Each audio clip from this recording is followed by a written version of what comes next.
Hello guys, welcome back to my channel. இப்போது நம்ம பார்த்துட்ருக்கோம் இல்லையா இந்த ஸ்லீவ் டிசைன் வந்து நான் எப்படி பண்ணேன் அப்படிங்கிறத நான் உங்ககிட்ட ஷேர் பண்ண போகிறேன். இது வந்து ஜஸ்ட் ஒரு ஐடியா தான். உங்களுக்கு எப்படி விருப்பமோ அப்படி நீங்கள் வந்து டிசைன் பண்ணிக்கலாம். இந்த ஸ்லீவோட ஹைட் பார்த்தீங்கன்னா 10, சுற்றளவும் 10 தான். இது நான் எப்படி ஆஃபாக பிரித்து ஃபஸ்ட்டு வந்து மேலே அந்த ஸ்ட்ரைட் லைனை வந்து வரைஞ்சிட்டேன். ஓகேங்களா? ஸ்ட்ரைட் லைனுக்கு அளவு எப்படி எடுத்தேன் பார்த்தீங்கன்னா, சென்டரில் 5 வரும் இல்லையா, அந்த இடத்துல ஒரு கோடு போட்டுட்டு இந்த சைட்லேருந்து ஆஃப் இன்ச்சுக்கு ட்ரா பண்ணிவிட்டு அதுக்கு அடுத்தது இந்த சைடு ட்ரா பண்ணேன். இப்போ வந்து நான் போடுற டிசைனுக்கு வந்து ஒரு 3/4 இன்ச்சுக்கு வந்து ஃபஸ்ட்டே வந்து நான் மார்க் பண்ணி வச்சுட்டு அதுக்கு மேலே வந்து நான் இந்த மாதிரி ஸ்ட்ரைட் லைன் போட்டுக்கிட்டேன். இப்போ வந்து அந்த 3/4 இன்ச்சுக்கு நான் மார்க் பண்ணேன் இல்லையா, அந்த இடத்துக்கு வந்து நான் ட்ரையாங்கிள் ஷேப்பில் வந்து பீட்ஸ் வந்து கொடுக்க போகிறேன். அதனால ஃபஸ்ட்டு என்ன பண்ணேன் அப்படின்னா, ஒரு 1/4 இன்ச்சுக்கு கொஞ்சம் கம்மியாக வர மாதிரி நான் வந்து இந்த மாதிரி 4 லைன்ஸில் வந்து ஜரி த்ரெட் கொடுத்துக்கிட்டேன். இந்த ஜரி த்ரெட் எதுக்கு வந்து 4 லைன்ஸ் கொடுக்குறோம் அப்படின்னா, ஸ்டிச் பண்ணும்போது அவங்களுக்கு வந்து எந்த டிஸ்டர்பன்ஸும் இல்லாமல் ஈஸியாக ஸ்டிச் பண்ணணும். அதுக்காக தான் எப்போவுமே வந்து ஜரி த்ரெட்டில் 4 to 5 லைன்ஸ் கொடுக்கலாம். மேக்ஸிமம் 3க்கு மேலே கொடுங்க. நான் இப்போ 4 லைன் கொடுத்ததுக்கப்புறம் இந்த மாதிரி அந்த 3/4 இன்ச் எடுத்தேன் இல்லையா, அதில் வந்து ஒரு 1/4 இன்ச்சுக்கும் கம்மியாக இந்த ஜரி த்ரெட்டுக்கு போயிடும். அதுக்கப்புறம் வந்து பேலன்ஸ் இருக்கிற இடத்துல நான் ஆஃப் இன்ச்சுக்கு மார்க் பண்ணி இந்த மாதிரி சும்மா ஃப்ரீ ஹேண்ட்லேயே வந்து நான் போட்டிருக்கேன். இந்த மாதிரி ட்ரையாங்கிள் ஷேப் வர மாதிரி போட்டிருக்கேன். நீங்கள் வந்து கரெக்டாக மெஷர்மெண்ட் எடுக்க தெரியல அப்படின்னா நீங்கள் என்ன பண்ணுறீங்க, பீட்ஸ் கவுண்டிங் வச்சுக்கோங்க. இப்போ வந்து 7 பீட்ஸ் 8 பீட்ஸ் அந்த மாதிரி இப்போ இந்த கிராஸ் ஷேப் வருது இல்லையா, அதுக்கு வந்து இத்தனை பீடுன்னு கணக்கு வச்சு நீங்கள் அந்த ஷேப்பை வந்து கண்டினியூ பண்ணலாம். அப்படி பண்ணாலும் உங்களுக்கு ஈஸியாக தான் இருக்கும். இப்போ 7 பீட்ஸ் எடுக்கிறேன்னா நெக்ஸ்ட்டு லைனுக்குமே வந்து நீங்கள் 7 பீட்ஸ் தான் கொடுக்கணும். அப்போ தான் அந்த ஈக்குவலான சைஸ் வந்து நமக்கு கிடைக்கும். இந்த மாதிரி பீட் ஒர்க் பண்ண தெரியல அப்படின்னா நீங்கள் வந்து என்னோடய சேனலில் போய் செக் பண்ணிங்க அப்படின்னா பீட் ஒர்க் வந்து எப்படி பண்ணணும் அப்படிங்கிற வீடியோ வந்து போட்டிருக்கேன். உங்களுக்கு புரியல அப்படின்னா நீங்கள் வந்து கமெண்டில் கேட்கலாம். அது மட்டும் இல்லாமல் நம்ம சேனலில் வந்து ரெகுலராக வந்து ஆரி ஒர்க் வீடியோஸ் வந்து அப்லோட் பண்ணிகிட்ருக்கேன். நம்ம சேனலை சப்ஸ்கிரைப் பண்ணாமல் பார்த்துட்ருக்கீங்க அப்படின்னா சப்ஸ்கிரைப் பண்ணிவிடுங்க. உங்களுக்கு என்னோடய வீடியோஸ் பிடிச்சிருக்கு அப்படின்னா லைக் பண்ணிவிட்டு மறக்காமல் உங்கள் ஃப்ரெண்ட்ஸுக்கும் ஷேர் பண்ணுங்கள். இப்போ நம்ம இந்த டிசைன் வந்து எப்படி ரெடி பண்ணோம் அப்படிங்கிறத தான் நான் எக்ஸ்பிளைன் பண்ணிகிட்ருக்கேன். ஒவ்வொரு வீடியோ போடும்போதும் வந்து இந்த டிசைன் எப்படி ரெடி பண்ணுறோம் அப்படிங்கிறது அவங்களோட க்ரியேட்டிவிட்டி. இதை வச்சு ஜஸ்ட்டு ஒரு ஐடியா தான். இந்த மாதிரி நான் நிறைய ஷேர் பண்ணுறாங்களே, இது ஜஸ்ட் ஒரு ஐடியா தான். அதை வச்சு நீங்கள் வந்து எப்படி வந்து இன்னும் கிராண்டாக டிசைன் பண்ண முடியும் அப்படிங்கிறத வந்து நீங்கள் தான் வந்து க்ரியேட் பண்ணணும். ஜஸ்ட்டு இந்த மாதிரி பண்ணால் நல்லாயிருக்கும் அப்படிங்கிறது எங்களோட ஐடியாஸ். இப்போ வந்து இந்த மாதிரி நான் என்ன பண்ண போகிறேன் அப்படின்னா, ட்ரையாங்கிள் ஷேப்பில் எல்லா ஒர்க்கும் வந்து பண்ணிவிட்டு அதுக்கப்புறம் வந்து இதுக்குள்ளே வந்து ஃப்ரெஞ்ச் நாட் கொடுத்து வந்து நான் டிசைனை வந்து இன்னும் கொஞ்சம் க்ரியேட்டிவாக கொண்டு போகிறேன். என்ன கலரில் கொடுக்க போகிறேன் அப்படின்னா, ப்ளவுஸ் வந்து சாரீ வந்து பிங்க் கலர். அந்த சாரியில் வந்து அங்கங்கே க்ரீன் கலரில் இருந்தது. ஸோ நான் ப்ளவுஸ் வந்து க்ரீன் கலரில் எடுத்துட்டேன். இப்போது இந்த ப்ளவுஸை வந்து நம்ம எந்த அளவுக்கு கிராண்டாக கொண்டு வந்து டிசைன் பண்ண போகிறோம் அப்படிங்கிறது வந்து நம்ம கையில் தான் இருக்குது. இப்போது ஒரு ப்ளவுஸ் கஸ்டமர் கொடுக்குறாங்க அப்படின்னா நீங்கள் என்ன பண்ணணும், ஃபஸ்ட்டு வந்து எப்படி வந்து டிசைன் பண்ணால் நல்லாயிருக்கும் அப்படிங்கிறத வந்து ஃபஸ்ட்டே வந்து நீங்கள் ரெடி பண்ணி வச்சிடணும். அதுக்கப்புறம் தான் வந்து நீங்கள் ஸ்டார்ட் பண்ணணும். ஃபஸ்ட்டே வந்து மார்க் பண்ணி வச்சுருங்க. ப்ளவுஸை மார்க் பண்ணி வச்சுட்டு அதுக்கப்புறம் வந்து என்ன டிசைன் பண்ணணுமோ அதுக்கேற்ற மாதிரி வந்து நீங்கள் ட்ரேசிங்குமே எடுத்து வச்சிடணும். அப்போ தான் வந்து நம்மளுக்கு அந்த டயத்தில் என்ன பீட்ஸ் கொடுக்கணும், எப்படி கொடுக்கணும், எந்த டிசைனில் கொடுத்தா நல்லாயிருக்கும் அப்படிங்கிறத வந்து அப்பப்போ யோசித்து பண்ணிங்கன்னா உங்களுக்கு ரொம்ப டைம் எடுக்கும். முன்னாடியே வந்து இந்த டிசைனை தான் இப்படி பண்ணணும், ஆல்ரெடி கஸ்டமர் செலக்ட் பண்ணி கொடுத்துட்டாங்க அப்படின்னா நமக்கு இன்னுமே பெட்டர்.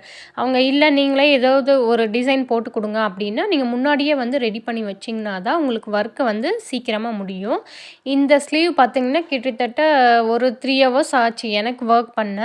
2.5 hours to 3 hours கண்டிப்பாக பிகினர்ஸாக இருந்தீங்கன்னா இன்னும் டைம் எடுக்கும். ஏன்னா அந்த ஸ்ட்ரைட் லைனுக்கு ஃபுல்லாக நான் பீட் ஒர்க்கு தான் கொடுத்துருந்தேன். ஓரளவுக்கு நார்மலாக எக்ஸ்பீரியன்ஸ் ஆனவங்க போடுறீங்க அப்படின்னா சீக்கிரம் போட்டுருவாங்க. இன்னுமே எக்ஸ்பீரியன்ஸ் அப்படின்னா 2 hours to 3 hours வந்து சீக்கிரமாக ஃபினிஷ் பண்ணிடுவாங்க. 2 ஹவர்ஸ்லேயே ஃபினிஷ் பண்ணிடுவாங்க. நான் வந்து கொஞ்சம் டைம் எடுத்து தான் பண்ணேன். அப்போ தான் நம்ம வந்து கஸ்டமருக்கும் சாட்டிஸ்ஃபேக்ஷனா இருக்கும். நமக்கும் வந்து இதில ஓகே நம்ம அழகா பண்ணியிருக்கோம் அப்படிங்கிற ஒரு தாட் வரணும். அதுக்காக தான் வந்து எப்போவுமே ஒர்க் பண்ணும்போது கொஞ்சம் பொறுமையா பண்ணலாம். ஸ்பீடு வந்து நீங்க ஒர்க் பண்ண தான் உங்களுக்கு ஸ்பீடு கிடைக்கும். எடுத்த உடனே ஸ்பீடா போடணும் அப்படின்னா கண்டிப்பா முடியாது. நீங்க கொஞ்சம் கொஞ்சமா ப்ராக்டிஸ் பண்ணிக்கிட்டே வரீங்க அப்படின்னா, உங்களுக்கு நல்லாவே வந்து ஸ்பீடு கிடைச்சிரும். அதே மாதிரி ஆரி ஒர்க் பண்ணும்போது எந்த இடத்துல எப்படி வந்து ஸ்டிச்சஸை கொண்டு போகணும் அப்படிங்கிறத வந்து தெரிஞ்சுக்கிட்டீங்க அப்படின்னா ஈஸியாக வந்து ஒர்க்கை ஃபினிஷ் பண்ணிடலாம். ஃபாஸ்ட்டாக ஒர்க் பண்ணுறதுக்கு என்ன டிப்ஸ் அப்படின்னு நிறைய பேர் கேட்குறீங்க.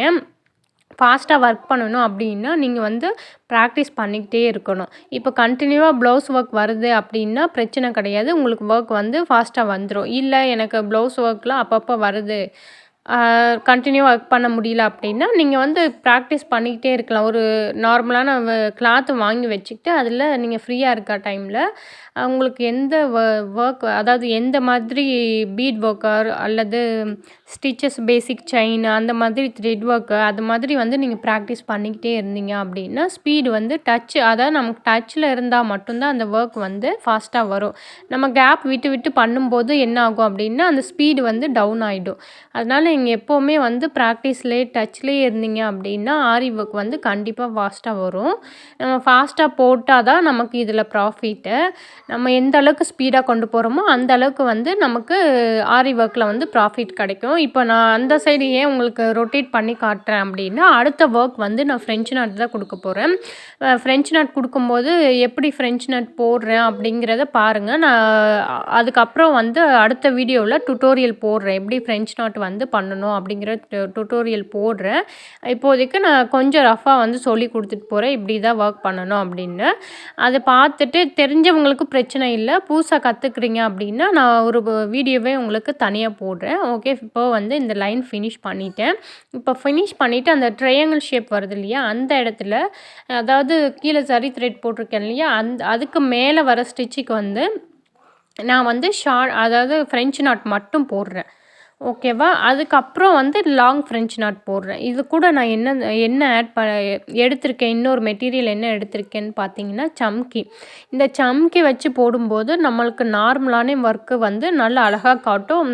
அதாவது சம்கின்னா இல்லை சீக்வென்ஸ் தான். இது வந்து எப்படி காட்டும் அப்படின்னா இன்னும் அழகாக காட்டும். ப்ளவுஸை வந்து நல்ல கிராண்ட் லுக்கில் வந்து காட்டும். அதனால நான் த்ரெட்டு வந்து பிங்க் கலர் எடுத்துகிட்டு இந்த மாதிரி ஒரு சம்கி எடுத்து இந்த ட்ரையாங்கிள் ஷேப் சென்டர் இருக்கு இல்லையா, அங்கே வச்சு ஃப்ரெஞ்ச் நாட் கொடுத்து ஃபினிஷ் பண்ண போகிறேன்.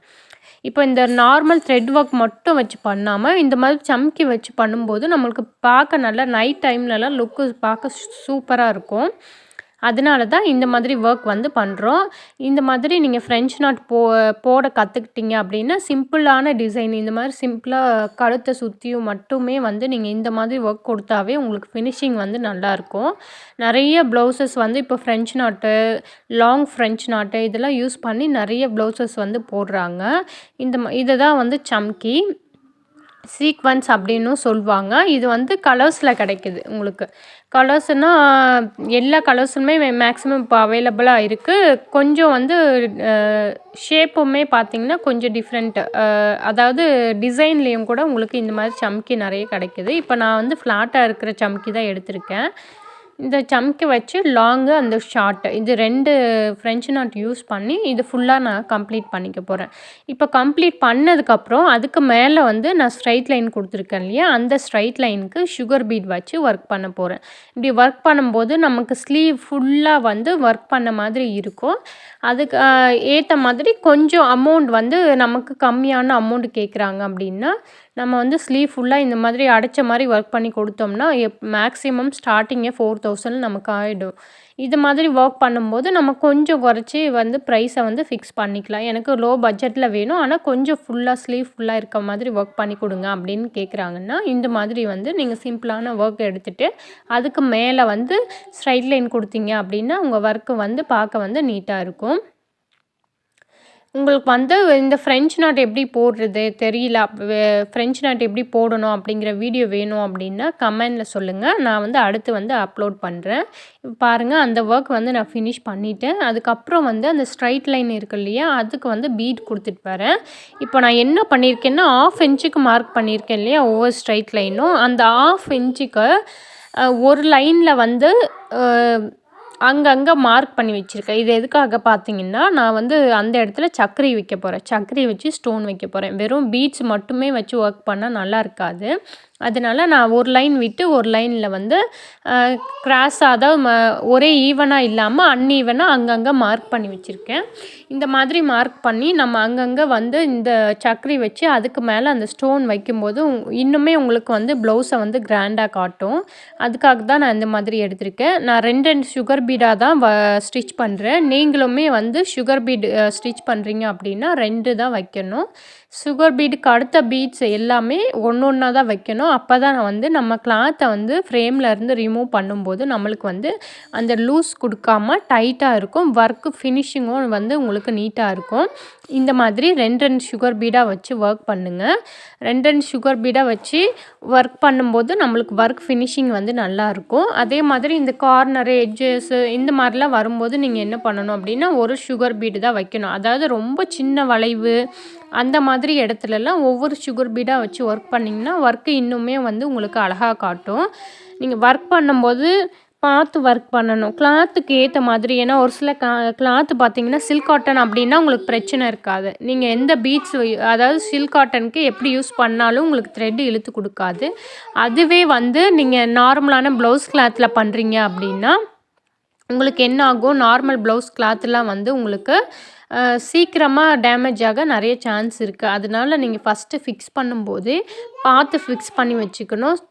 ஃப்ரேமில் வந்து அதாவது நீங்கள் ஸ்டாண்டில் ஃபிக்ஸ் பண்ணதுக்கப்புறம் நீங்கள் சும்மா இழுத்து விட்டுக்கிட்டே இருந்தீங்க அப்படின்னா என்ன ஆகும்னா கிளாத்து டேமேஜ் ஆக நிறைய சான்ஸ் இருக்குது. அதே மாதிரி ஃபேப்ரிக்கும் நீங்கள் பர்ச்சேஸ் பண்ணும்போது பார்த்து செக் பண்ணிவிட்டு பர்ச்சேஸ் பண்ணுங்கள். அப்போ தான் வந்து உங்களுக்கு டேமேஜ் வராமல் கஸ்டமருக்கு டெலிவர் கொடுக்கும்போது கம்ப்ளைண்ட் இல்லாமல் கொடுக்க முடியும். இந்த சக்கரைக்கு மேலே நான் என்ன பண்ண போகிறேன் அப்படின்னா குட்டி குட்டி ஸ்டோன்ஸ் வந்து இது தனியாகவே இருக்கும். சக்கரி அப்புறம் சக்கரைக்குள்ளே வைக்கிற ஸ்டோன்ஸ் இப்படி நீங்கள் ஷாப்பில் கேட்டிங்கனாவே உங்களுக்கு தனியாக கொடுப்பாங்க. அந்த மாதிரி வாங்கி நீங்கள் என்ன பண்ணணும் அப்படின்னா இந்த மாதிரி சக்கரைக்கு மேலே வந்து நீங்கள் கம் வச்சுட்டு அதுக்கு மேலே ஒட்டி கொடுத்தீங்க அப்படின்னா உங்களுக்கு வந்து இது ஒரு டைமண்ட் லுக்கில் வந்து இருக்கும். அந்த ஸ்டோன்ஸே பார்த்தீங்கன்னா டைமண்ட் ஷேப்பில் தான் இருக்கும். உங்களுக்கு பார்க்கவே ரொம்ப லுக்காக எடுத்து கொடுக்கும். இந்த மாதிரி சக்கரை வச்சுமே நீங்கள் நெக் லைன் வந்து டிசைன் பண்ணலாம். சக்கரை வச்சுமே டிசைன் பண்ணிங்கன்னா உங்களுக்கு லுக்கு வந்து இன்னுமே அழகாக காட்டி கொடுக்கும். இப்போ பாருங்கள் நான் 2 பீடாக தான் வச்சு ஒர்க் பண்ணிட்டு வரேன்.